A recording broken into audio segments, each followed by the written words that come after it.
శ్రీమతి లత గారి ఆధ్వర్యంలో జూన్ 15-16వ తారీఖుల్లో గానగాపురం యాత్ర మధుకరి సేవ సంప్రదించండి. నమస్తే, వెల్కమ్ టు సుమన్ టీవీ. నేను పద్మిని. ప్రస్తుతంతో పాటు ప్రముఖ ఆధ్యాత్మికవేత్త, ఆస్ట్రోన్యూమరాలజిస్ట్, ఎనర్జీ వాస్తు స్పెషలిస్ట్, శ్రీ విద్యోపాసకురాలు శ్రీమతి జయప్రద గారు మనతో పాటు ఉన్నారు. మాట్లాడదాం. నమస్కారం అండి. నమస్తే అమ్మ. శ్రీమాత్రే నమః.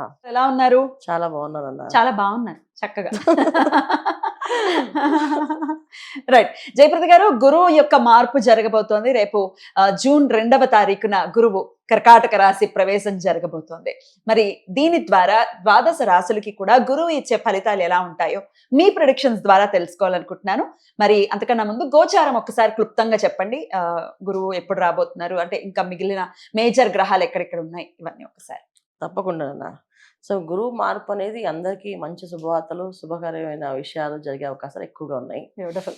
ఎందుకంటే గోచారీత్యా చూసుకుంటే శనేశ్వరుడు మీనరాశిలో ఉండడం, గురువు కర్కాటక రాశికి మారడం, ఈ రెండు కూడా మేజర్ గ్రహాలు. యాక్చువల్లీ మన జీవితంలో మనం ముందుకు వెళ్ళాలి, ఒక జీవితంలో ఒక ఆధారం కావాలి అంటే శనేశ్వరుడు ప్లస్ గురువు ఇద్దరు ఉండాలి. వీళ్ళిద్దరు అనుగ్రహం ఏంటంటే ఈయన క్రమశిక్షణ నేర్పిస్తాడు, ఈయన సంతోషంగా ఉండాలని నేర్పిస్తాడు. సో ఎలా చేసుకోవాలో నేర్పిస్తాడు. అందుకని ఈ రెండు గ్రహాలు కాంబినేషన్ ఈ మధ్యన ఏంటంటే ఈ మధ్య కాలంలో చాలా చాలా అద్భుతమైన ఫలితాలని ఇస్తుంది అందరికీ, అన్ని రాశుల వాళ్ళకి. ఈ ఒక్క రాశి అని కాకుండా మనం ఒక్కొక్క రాశి తర్వాత ఇప్పటికీ చెప్తాం, కానీ అన్ని రాశులకి ఫలితాలు బాగుంటాయి. రాహుకేతువులు ఒకరు, రాహుకేతువులు ఇద్దరు కొన్న కాంబినేషన్స్ ఏంటంటే కేతువు అనే సింహరాశిలో ఉండడం ఒక విధంగా మంచిది, చెడైతే కాదు.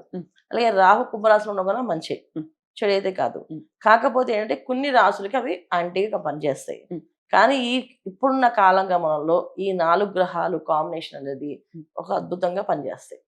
అది చాలా విషయాల్లో మనకి ముందు ముందు వెళ్తున్న కొద్దీ చెప్తూ ఉంటాం మీకు అన్ని విషయాలు. తప్పకుండా రాశుల వారీగా మనం మాట్లాడుకుందాం. ఒక బంగారం విషయం ఒకటి చెప్పండి, మళ్ళీ ఇంకేమైనా పెరుగుతుందా ఉచ్చ స్థితిలోకి మరి గురువు వెళ్ళటం రీత్యా? బంగారం అనేది పెరిగే అవకాశం ఎక్కువగా ఉంది. అయితే ఉచ్చ స్థితిలో గురువు రావడం అనేది కాదు, కానీ ఇక్కడ అంటే బంగారానికి కారకుడు గురువు కదా. బంగారం కారకుడు గురువు అయినప్పటికీ కూడా బంగారం ప్రతి సంవత్సరం పెరుగుతూ ఉంటుంది అన్న. అయితే ఇప్పుడే బాగా హెచ్చుతగ్గులు ఉన్నాయి. దీనికి కారకత్వం ఏంటంటే గురువు ఒక్కలే కాదు, ఇక్కడ గురువు, శనేశ్వరుడు, రాహు, కేతువు, ఈ 4 గ్రహాలు కాంబినేషన్ ఏవైతే ఉన్నాయో దాని వల్ల ఈ విపరీత విపత్తులు. దీంట్లో మనం బంగారం పెరగడం అనేది ఉందా, చాలా దారుణంగానే ఉంది. ఎందుకంటే ఇప్పుడు మనకి వినడం ఏంటంటే 1,55,000 1,60,000 చెప్తున్నారు, అది 1,40,000 1,30,000 దింపుతారు మధ్యలో. తర్వాత ఎప్పుడైతే ఎండ్ ఆఫ్ ఇయర్ అవుతుందో 2 లక్షల దాకా వెళ్తుందంట. సో బంగారం పెరిగే అవకాశం ఎక్కువగానే ఉంటుంది. మోడీ గారు చెప్పినట్టుగా కొన్నాళ్ళు ఆగడం బెటర్ అంటారా ఇన్వెస్ట్ చేయడానికి? ఖచ్చితంగా ఆగితే. ఆయన చెప్పిన విషయము చాలా లోతుగా ఆలోచించి చెప్పారు ఆయన. నిజంగా ఇది మనకు సందేశం కూడా. ఎందుకంటే ఒక బంగారమే కాదు, చాలా ఈ రవాణా సంబంధించిన వస్తువులు ఏవైతే ఉన్నాయో మనకి మొబైల్స్ తీసుకోండి, తర్వాత పెట్రోల్ డీజిల్ తీసుకోండి, ఇవన్నీ తగ్గించడం వల్ల మన భవిష్యత్తుకి మన పిల్లలకి మనం మంచి దారి చూపించే మనం అవుతాం, లేకపోతే అన్యాయంగా బలైపోయిన మనం అవుతాం. ఇది 100%. ఇక ద్వాదశ రాశులకి కూడా గురువు ఎటువంటి ఫలితాలు ఇస్తున్నారో ఇప్పుడు తెలుసుకుందాం. తప్పకుండా. మేషరాశి వారికి మరి ఎటువంటి ఫలితాలు ఇవ్వబోతున్నారండి గురువు? తప్పకుండా మేషరాశి వాళ్ళకి చాలా మంచి ఫలితాలు, అరుదైన ఫలితాలు వస్తుంటాయి వీళ్ళకి. ఎందుకంటే అరుదుగా వస్తాయి కొన్ని అవకాశాలు, అలాంటి అవకాశాలు వీళ్ళకి వస్తాయి. ఏంటంటే గృహయోగం, వివాహ యోగం, ఇవి జరిగే అవకాశాలు ఉన్నాయి మేషరాశి వాళ్ళకి. ఎందుకంటే ఏళ్ళనాటి శని ప్రభావం ఉన్నారు కనుక. ఏళ్ళనాటి శని ప్రభావం అనేది ఏంటంటే శని భగవానుడు కర్మాధిపతి అయినా, సో కర్మకి ఏదైనా చేయాలి అంటే అది మన వివాహమైనా ఒక గృహమైనా అది ఒక విధంగా అది మంచి కర్మ కిందే వస్తుంది, కానీ కర్మ నివృత్తి అవుతుంది. శ్రమ, దాని మీద పడే కష్టము, మనం పడే ప్రతి ఒక్క పని చేసే విధానం అన్ని కూడా శనేశ్వరుడు ఒక అనుగ్రహం వల్ల జరుగుతుంది. అయితే గురువు ఉండడం వల్ల అది కాస్తంత అనుకూలంగా మారుతుంది. ఇప్పుడు చాలా మంది ఏంటంటే శని భగవానుడు ఇచ్చే స్థలం కానీ, ఒక పొలం కానీ, ఇల్లు కానీ మళ్ళీ దాని జీవితం తీయలేరు, స్థిరంగా ఉండిపోతుంది. అది ఒక్కొక్కసారి జాతకంలో, వాళ్ళ జాతకంలో గ్రహస్థితి ఆ లగ్నానికి ఒకవేళ బాగాలేకపోయి, దశలు బాగాలేకపోతే తెలియకుండానే ఒక రాంగ్ డైరెక్షన్ లో ఉన్న ఇల్లు తీసేసుకుంటారు. అది కూడా ఇప్పుడు చాలా మంది చూడండి, ఆ ఇల్లు అమ్మలేకపోతున్నాం అండి, ఆ ఇల్లు అమ్మితే కానీ మాకు ప్రాబ్లం సాల్వ్ అవ్వదు, ఆ ఇల్లు అలా ఉండిపోయింది అని చెప్తుంటారు. ఇది కొన్ని దానికి కారకత్వం అవుతుంది. అయితే ఇక్కడ వీళ్ళకి అదృష్టం ఏంటంటే అరుదుగా వస్తాయని చెప్పాను కదా. ఇప్పుడు గురువు కర్కాటక రాశిలో రావడం వల్ల వీళ్ళు కొనే ఇల్లైనా, పొలమైనా, స్థలమైనా వీళ్ళకి కలిసి వచ్చే యోగం బ్రహ్మాండం కలిసి వస్తుంది. ఎంత బ్రహ్మాండం కలిసి వస్తుంది అంటే వాళ్ళ తరతరాలు చెప్పుకున్నట్టు ఏంటి, భూమి ఎక్కడ పెరుగుతుందో ఆ ప్లేస్కి వెళ్ళి కొనుక్కునే అవకాశాలు వీళ్ళకి ఉంటాయి. బ్యూటిఫుల్. సో అది మాది మేషరాశి మంచి వాళ్ళకి పాయింట్.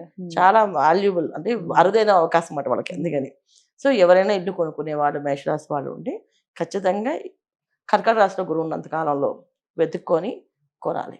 కొంచెం కష్టమైనా కొనండి, 100% అది మీకు బంగారమయం అవుతుంది ఆ ఇల్లు.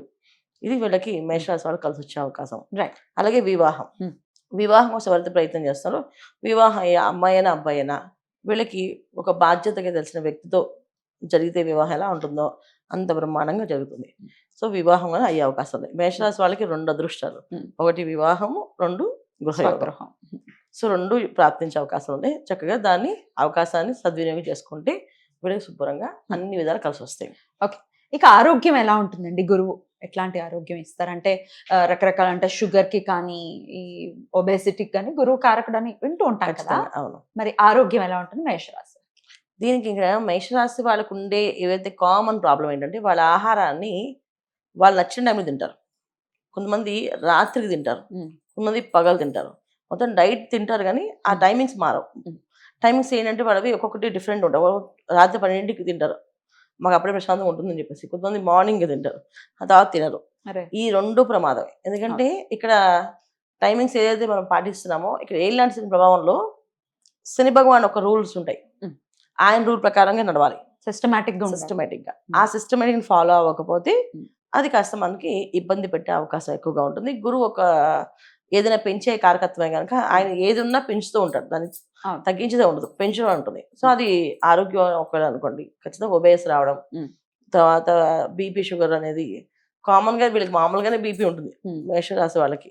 ఏదైనా ఏ విషయమైనా వెంటనే అవ్వకపోతే టెన్షన్ స్ట్రెస్ వల్ల తొందరగా షుగర్ అటాక్ అయ్యే అవకాశము, ఇబ్బంది పడే అవకాశము, ఒబేస్ ప్రాబ్లం ఉంటుంది. ఇది కొంచెం జాగ్రత్తగా ఆహార నియమాలు పాటించడము, తర్వాత కొన్ని అలవాట్లు మార్చుకోవడము. ఎక్కువగా ఏంటంటే ఏ పనైనా అవ్వాలి అంటే మనకు అనుకూలంగా ఉన్నట్టు చేసేసుకుంటూ ఉంటాం. అలా కాకుండా కొంచెం బాధ్యతగా శ్రద్ధగా చేయడము, ఇంట్లో పెద్దవాళ్ళతో కొంచెం గౌరవంగా మాట్లాడడం, వాళ్ళని విసుక్కోకుండా కసురుకోకుండా ఉంటే గురువు ఒక అనుగ్రహం వీళ్ళకి తొందరగా మంచి ఫలితాలను ఇస్తుంది. అయినప్పటికీ అన్ని విషయాల్లో బాగుండాలి మేషరాశి వారికి అని అంటే గురువుని ఎలా ఆరాధన చేయాలి ఈ సమయంలో అంతా కూడా? వీళ్ళ ఇంట్లో ప్రతిరోజు దత్తాత్రేయ స్తోత్ర పారాయణ చేయడం చాలా విశేషం.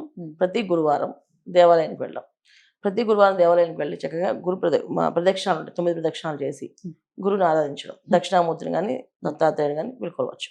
చక్కగా చేయడం వల్ల అనుకూలమైన అదృష్ట యోగం కల్పిస్తుంది. అలాగే ఉండాలి వీరికి ఈ గురువు యొక్క మార్పు డెఫినెట్ గా మంచి ఫలితాలను ఇవ్వాలి మేషరాశి వారికి అని మనస్ఫూర్తిగా కోరుకుంటూ నెక్స్ట్ వీడియోలో వృషభ రాశి గురించి తెలుసుకుందాం. థ్యాంక్ యూ అండి. నమస్తే. శ్రీమాత్రే నమః.